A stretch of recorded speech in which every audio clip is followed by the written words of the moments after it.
Hey, Nation, still here at NASA, good Lord, with the co-founder of Mark Alayev, Chief of Magic at Thread.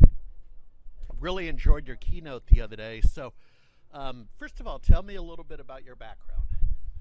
Sure. So, I was born and raised by MSPs. So my first job was at 17 years old. I was the intern on the service desk. So went through tier 0, 1, 2, 3.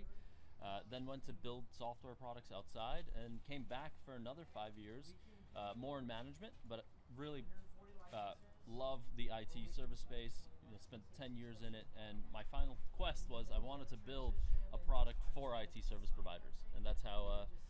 Then it was called ChatGenie. Now it's called Thread. Was born. Yeah, and I loved your nickname, Radical Mark. Really enjoyed your speech, thinking outside the box. When you say you were born into it, so your mom and dad were MSPs? No, what I meant, my career was born. Oh, okay. I was going to say. In the MSP space. I haven't heard that one.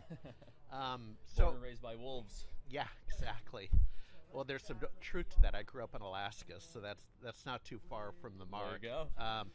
Well, give me a couple of your talking points yesterday in your own words, because I really enjoyed your vision and, kind of a radical point of view, because, I'm the kid that always got sent to the principal office and couldn't hold a job, right?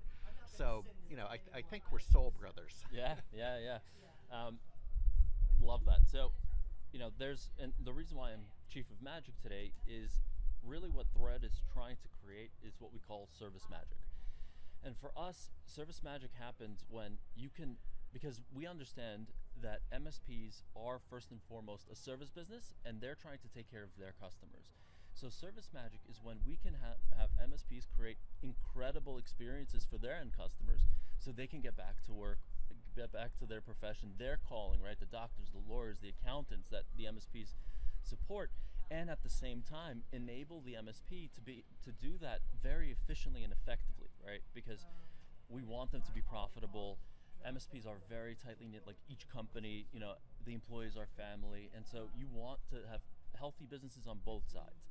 So that's where kind of the magic and service magic comes from.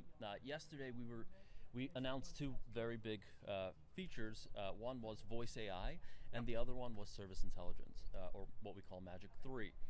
And really what we're trying to do here is have a strong point of view that we want to use AI to make service more human.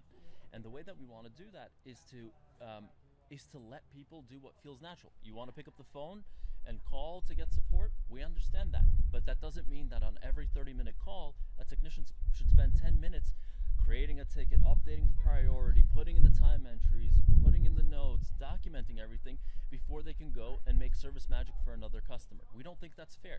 And so our vision is we want to use AI to give employees digital workforce, digital labor that can help them with that back office stuff so they can focus more on the human-to-human interactions.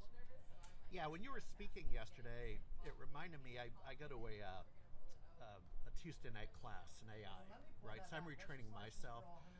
Very quickly, my background was career as a Microsoft vendor, and I was on the team that invented Small Business Server. And very cool. When you were talking, and then your nickname, and by the way, on one of the night schools, I got my hand slapped, but I said, where we're at with AI is exactly where we were at in like 97 and 98 with Small Business Server behind the scenes. And I'm going to be facetious, but it kind of felt like, the Summer of Love in Berkeley, California, and Hunter S. Thompson, a well-known gonzo journalist who did drugs and that kind of thing. But that's kind of what we did. I want to tell you, we sat around and smoked pot and had this idea that, what if we put a desktop, a PC on every desktop in the world? Well, that's where that thinking comes out of, right? Sort of that counterculture thinking. That's absolutely right. And that it made me think of that. And I'm no way suggesting to my readers you should go smoke pot and do psilocybin mushrooms. But that's where a lot of innovation came out of, like Berkeley, California and stuff, right? I mean, that's what they did, was they sat around and just ideated about what if, right? And that's what we did. Well, maybe we smoke pot. I can't remember. Yeah. Well, I think the broader point you were saying is like the counterculture. You have to have a strong point of view in order to actually change the world, right? And one of the phrases I love by Christopher Lockheed, who wrote "Play Bigger," is everything is the way that it is because somebody changed the way that it was. So you have to change the world. You have to change it. Like, don't take anything for granted because somebody else made it that way. And Yeah. so everything is an opportunity to potentially say, well, what if every employee becomes a supervisor of a digital workforce of agents? What if instead of trying to get customers stuck into an AI loop, on a call when you're calling a bank, you use AI to take away the administrative task, but instead enable the human to get to another human faster? Yeah, exactly. Well, sir, I thank you for your time, Mark.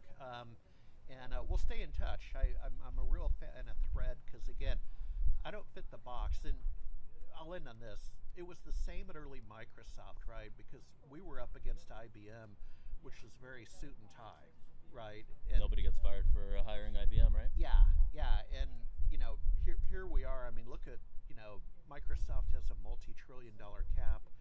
IBM, the lights are on, the doors are open, they're alive and kicking, but that was kind of counter to what made us successful in tech. You know what I'm trying to say?